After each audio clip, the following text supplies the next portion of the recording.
A trip to D.C. for Vancouver Public Schools Superintendent. Find out why he was invited to the White House by the President. And it made a big difference in my life, personally. Find out why firefighters and police officers stopped by a Vancouver elementary school. Plus, about 800 young musicians share the stage, the sights and sounds of the All-District Orchestra Festival.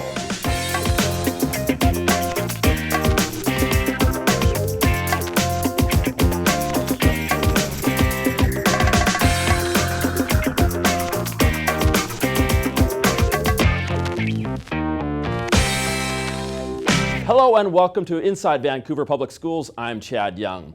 The leader of the school district heads to Washington, D.C. to be honored by the leader of the free world. Dr. Steve Webb, who was a finalist for the National Superintendent of the Year Award, was recognized in a ceremony at the White House. He shared with us his photos of the trip. Dr. Webb was just feet away from President Obama.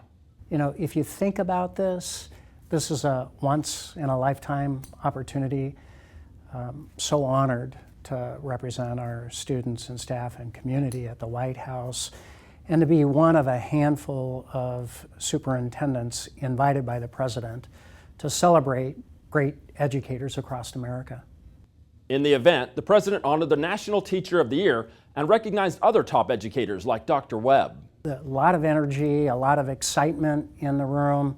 Certainly the President presents in a way that is charismatic and energetic and enthusiastic and authentic. I really believe he believes that the future of this great nation rests in its public schools and the educators that work in them. This is one of just several recent national honors for Vancouver Public Schools and its employees. Congrats to Dr. Webb. One of Dr. Webb's signature priorities is family engagement. To address that goal, the district has a number of family community resource centers where kids and parents can go to get help with basic needs.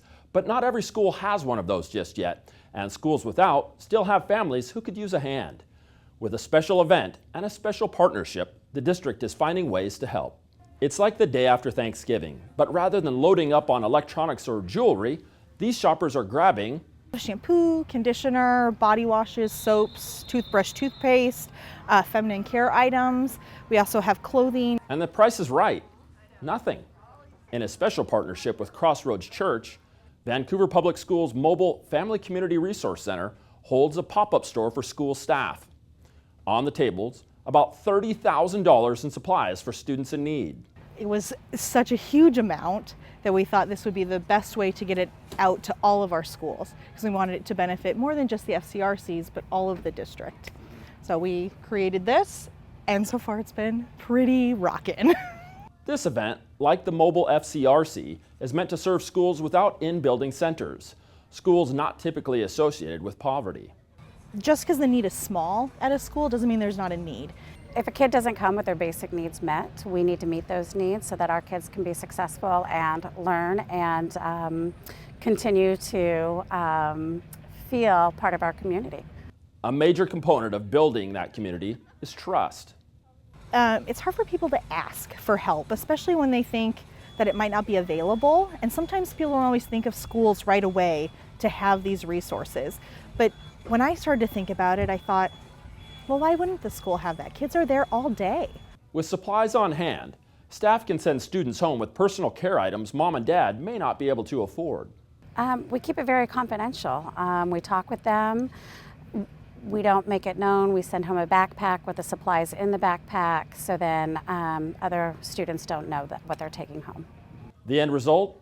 More kids ready to learn. We know their struggles because we talk to them all the time. The kids have to be here. And to be able to help and create a community for them at the school where they have to be, I think is invaluable. More than a dozen schools have family community resource centers. To see the list, head to the web address on your screen. That's vansd.org/FCRC. And if your school isn't on there, you can still help out or get assistance. Don't hesitate to ask school staff, and they can get you hooked up with the right person. Students from Fort Vancouver High School reach out to nearby seniors for a special plant sale. The Horticulture program at Fort holds regular plant sales at the school greenhouse, but a key group of potential customers, seniors, can't always make it down there.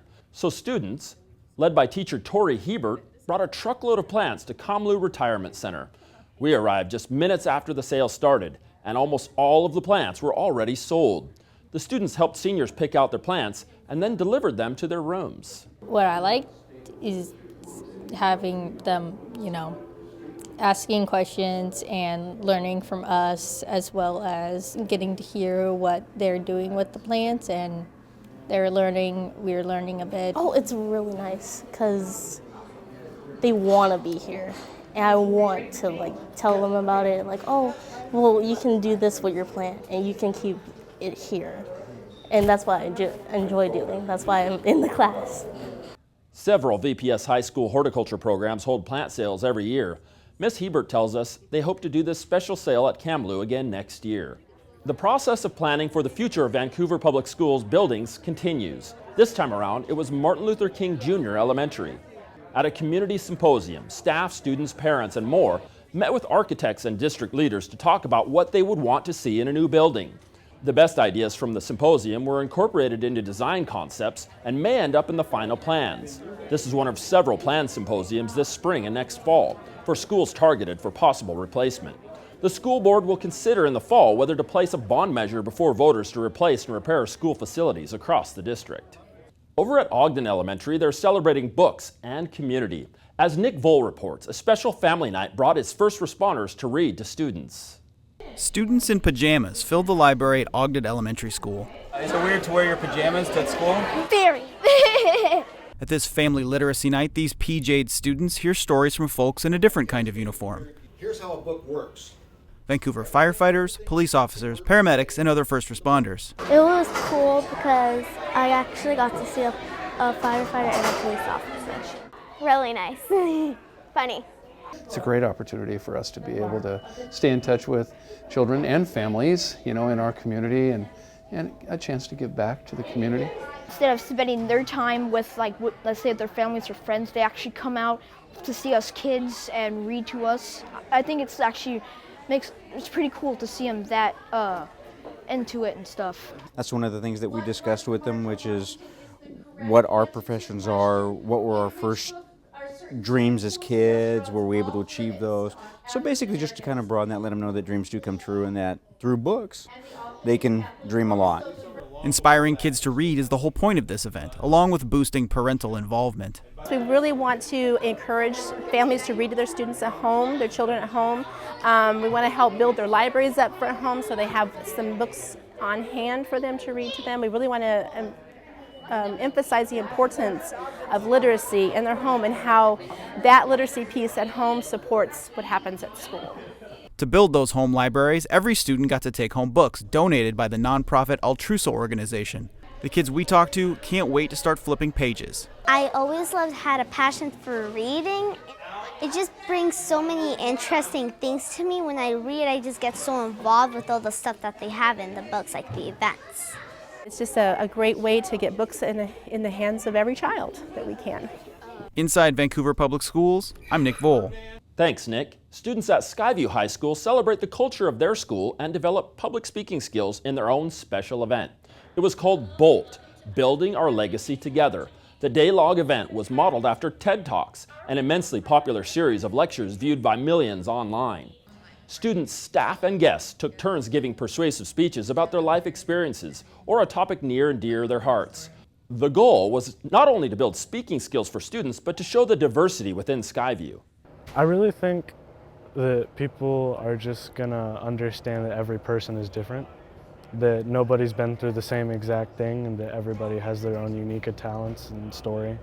Teacher Meredith Wales and her leadership class organized the event, which ran during the school day for students to watch and also in the evening for a community performance. About 30 students gave speeches in all. Speaking of TED Talks, a Vancouver Public Schools administrator got to give a real one down in San Diego.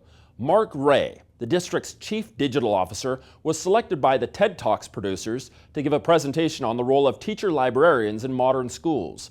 Ray, a former state teacher of the year, worked as a teacher librarian for more than 10 years before moving into administration and is helping reshape how that role works, not only in Vancouver Public Schools, but as a leader to other districts across the nation. That TED Talk will be available online later this year. It's a celebration of music and community, and it only happens once a year. We take you now to Hudson's Bay High School for the sights and sounds of the All-District Orchestra Festival.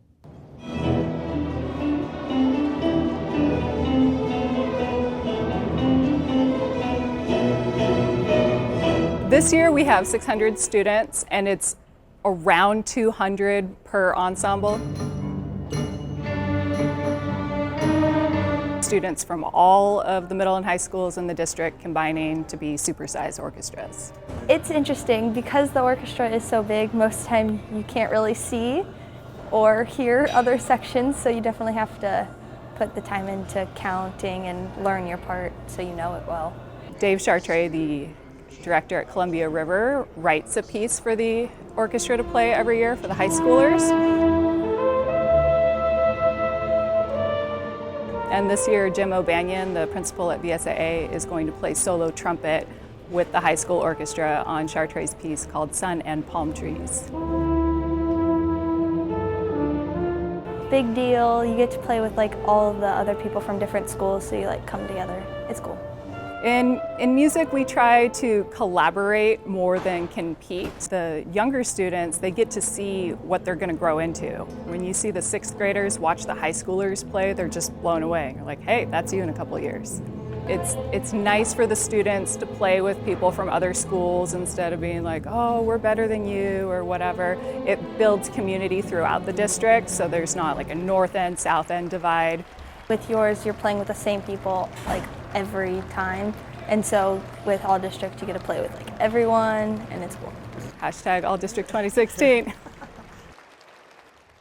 A special thanks to Hudson's Bay video production teacher Randy Howard and his students for contributing to this story. If you want to see the entire event produced by the team at Bay, you're in luck. It's on rotation on Comcast Channel 328. To get the schedule, head to the web address on your screen. That's esd112.org/TVETC. But we're out of time. Thanks for joining us. Until next time, I'm Chad Young.